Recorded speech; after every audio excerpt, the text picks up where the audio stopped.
Welcome to my YouTube channel. All movie explanation in Hindi. Psychologist का patient एक छोटा सा लड़का अचानक से गायब हो जाता है। अब उसे लगता है कि वो उसी के घर में है, पर इसके पीछे बहुत सारे सीक्रेट्स थे। आज की हमारी मूवी थ्रिल एंड मिस्ट्री से भरी हुई है। इसका नाम है शट इन, जो 2016 की एक हॉलीवुड साइकोलॉजिकल थ्रिलर मूवी है। एक्चुअल में क्या है ये मिस्ट्री जानने के लिए इस वीडियो को अंत तक जरूर देखते रहिए। अगर आपको वीडियो अच्छा लगता है तो प्लीज इसे लाइक और कमेंट जरूर कर दीजिएगा। तो बिना किसी देरी के एक्सप्लेनेशन स्टार्ट करते हैं। मूवी स्टार्ट होने पर हम देखते हैं कि मैरी और उसके हस्बैंड ये दोनों डिस्कस कर रहे थे। ये एक्चुअल में अपने बेटे स्टीफन को पढ़ाई के लिए कहीं दूर भेजने वाले हैं। ये अभी भी सोच रहे हैं। मैरी को लग रहा था कि शायद ये गलत डिसीजन है, पर उसके हस्बैंड कहते हैं हमारे पास और कोई ऑप्शन नहीं। उन्होंने बहुत सारी चीजें ट्राई की थी, पर स्टीफन बहुत ही ज्यादा ट्रबल क्रिएट कर रहा था। उसे दूर भेजना यही उन्हें सही लगता है। स्टीफन के जाने के बाद मेरी लेक के पास बैठकर उसके बचपन की सब वीडियोस देखती है। उसे उसकी याद आ रही थी। स्टीफन गाड़ी में अपने फादर पर बहुत गुस्सा हो गया। वो कहता है तुम ही ये सब चाहते हो, मदर कभी भी ऐसा बोलेगी नहीं। फादर कहते हैं ये तुम्हारे लिए कोई भी पनिशमेंट नहीं, हम दोनों सिर्फ तुम्हारा भला ही चाहते हैं। स्टीफन डिस्टर्ब हो चुका था। फादर उसे संभालने की कोशिश करते हैं, पर इनकी फाइट में इन दोनों का एक्सीडेंट हो गया। फादर की इसमें डेथ हो गई। स्टीफन पूरी तरीके से पैरालाइज्ड हो चुका है। अब थोड़े मंथ्स गुजर गए, पर स्टीफन में कोई भी सुधार नहीं हुआ। उसका सारा ख्याल ये मैरी को ही रखना पड़ता है। वो उसे खुद अपने हाथ से खाना खिलाती है। उसका सब कुछ उसे ही करना पड़ता है।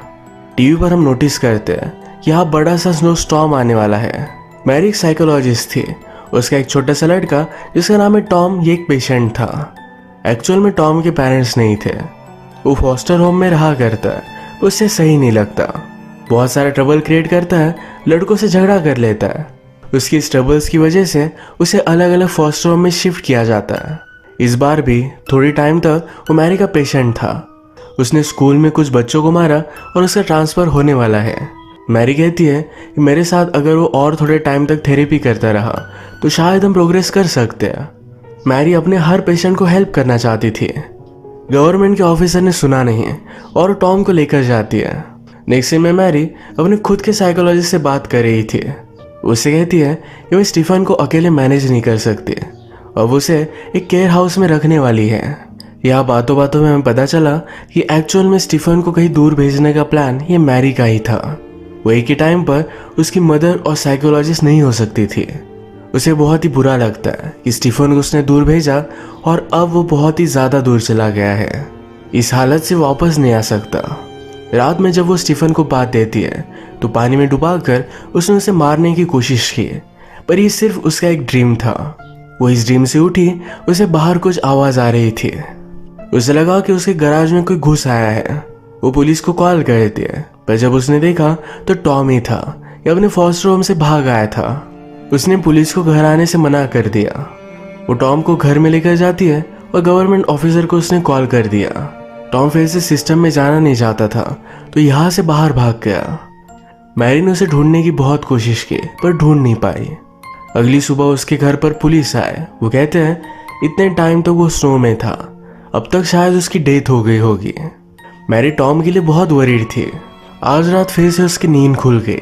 वो बाहर जाकर देखती है तो बहुत सारे रैकून्स का आवाज था।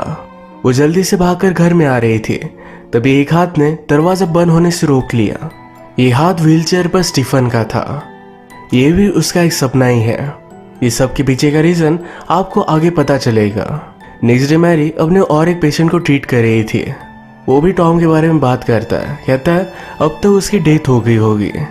बाहर मैरी इस पेशेंट के फादर से मिली। फादर का नाम था डग। डग ने कहा यहाँ बड़ा स्टॉर्म आने वाला है, तुम्हें यहाँ रहना नहीं चाहिए। मैरी ने कहा मेरा सन पैरालाइज्ड है, तो हमें यही रहना पड़ेगा। डग मैरी को डेट के लिए पूछता है। मैरी ने कहा कि अभी अभी मेरे हस्बैंड की डेथ हुई है।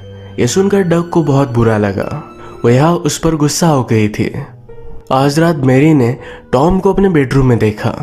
उसके पास आकर उसे शांत रहने के लिए कहता है। वो आज रात रियलाइज करती है कि ये सिर्फ एक ड्रीम था। वो इन ड्रीम से बहुत ही ज्यादा डिस्टर्ब हो गई। वो अपने थेरेपिस्ट को कॉल करती है। कहती है वो सब कुछ बहुत ही रियल लग रहा था। थेरेपिस्ट कहता है आजकल तुम बहुत ही स्ट्रेस में हो, इसी वजह से ये सब चीजें इमेजिन कर रही हो। मैरी को लग रहा था कि शायद टॉम की डेथ हो चुकी है। उसका घोस्ट रात में उसे देखने के लिए आया था।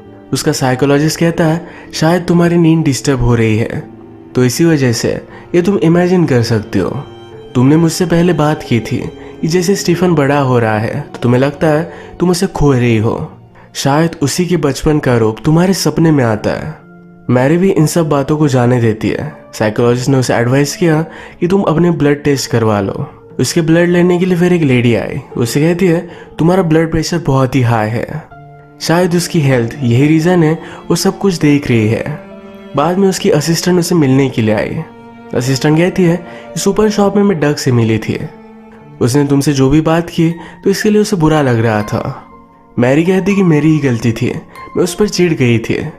उसने फिर डग को कॉल किया। रात में डिनर करते हैं।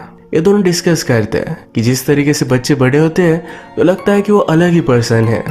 यहाँ हमें पता चलता है कि मैरी एक्चुअली स्टीफन की स्टेप मदर है। वो बहुत ही छोटा था तब उसकी मदर की डेथ हो गई थी। बचपन से मैरी ने उसे बड़ा किया है। वो जब आधी रात में उठी तो उसे स्टीफन कहीं भी मिल नहीं रहा था।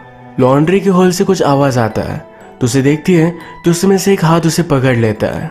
वो अपने आप को छुड़ाने की बहुत कोशिश करती है और यही करते करते सो गई थी। सुबह उसे लगा कि शायद ये सब उसका सपना था। स्टीफन अपने बेड में है।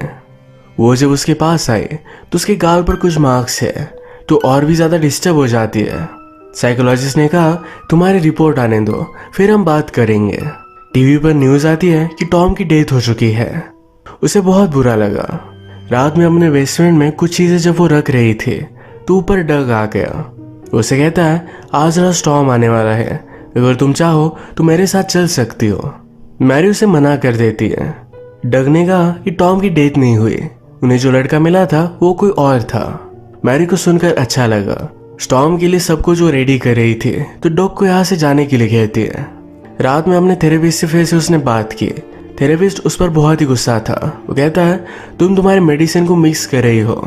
अगर तुम्हें नींद की गोलियों की जरूरत थी तो मुझे बता देती। स्टीफन की गोलियां लेने की क्या जरूरत थी? तुमने अपनी और स्टीफन दोनों की जान खतरे में डाली। मैरी ने ऐसा कुछ भी नहीं किया था। अब वो इसके बारे में बात नहीं करना चाहती थी और वहां से चली जाती है। उससे उसका वीडियो कॉल ऑन रह गया है। बेसमेंट से उसे कुछ आवाज आई। ये वो देखने के लिए गई तो उसके पीछे टॉम था। तभी पीछे से स्टीफन आकर उसे बेहोश कर देता है। साइकोलॉजिस्ट ने स्काइप पर नोटिस किया कि स्टीफन घर में घूम रहा है। वो देखकर डर जाता है। अब स्टीफन ने डायरेक्टली मैरी को बांध दिया है। वो पूछती कि तुम ये कर क्या रहे हो? स्टीफन कहता है जिस तरीके से तुम मेरा ख्याल रखती थी अब वैसे मैं तुम्हारा ख्याल रखूंगा। मैरी पूछती है क्या ये मेरा सब सपना है? स्टीफन कहता है कि नहीं, एक्सीडेंट के बाद मैं मूव नहीं करना चाहता था। तुम सब लोगों को लगा कि मैं पैरालाइज्ड हो चुका हूँ। मैंने फिर वैसा ही नाटक किया। सब कुछ परफेक्ट था पर तभी टॉम आ गया। उसके लिए तुम मुझे दूर भेजना चाहती थी। मैं उसे घर में रहने नहीं दे सकता। मैरी कहती कि क्या तुमने उसे मार डाला? स्टीफन कहता है कि वो जिंदा है पर तुम हमेशा मेरे अलावा किसी और को प्रायोरिटी देती हो। इस सब का मतलब है मैरी जो भी रात में देख रही थी कि उसके घर में टॉम है, ये सब सच था। स्टीफन से बचकर वो घर में छुप रहा था। बेसमेंट में एक टनल है। इसके बाद लॉन्ड्री रखने के लिए एक जगह है।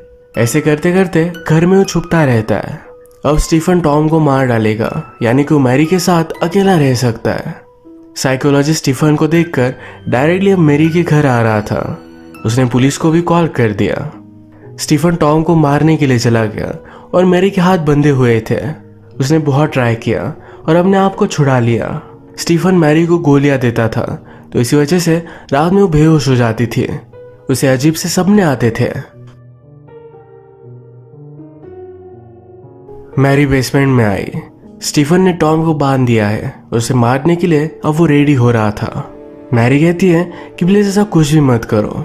स्टीफन कहता है मुझे तुम टॉम के साथ रिप्लेस कर रही हो, मैं ऐसा होने नहीं दे सकता। मैरी उसे समझाती है तुम्हारे साथ जो भी हुआ वो सिर्फ एक एक्सीडेंट था। स्टीफन कहता है कि वो कोई भी एक्सीडेंट नहीं था। मैं तुमसे दूर ना जाऊं इसलिए मैं कुछ भी कर सकता था। उसे लगता है उसने जानबूझकर अपने फादर को मार दिया। एक्सीडेंट के बाद उसे मेंटल प्रॉब्लम आ चुका है। मैरी जोर से स्टीफन को मारती है। टॉम को लेकर बेसमेंट बंद कर ऊपर आ गए। टॉम बहुत ही डर चुका था तो क्लोजेट में छुप जाता है। मैरी बाहर जाकर ऐसा दिखाती है जैसे वो भाग चुकी है, पर वो फिर से घर में अंदर आ गई। स्टीफन ने बेसमेंट का दरवाजा तोड़ दिया, पूरे घर में उन्हें ढूंढ रहा था।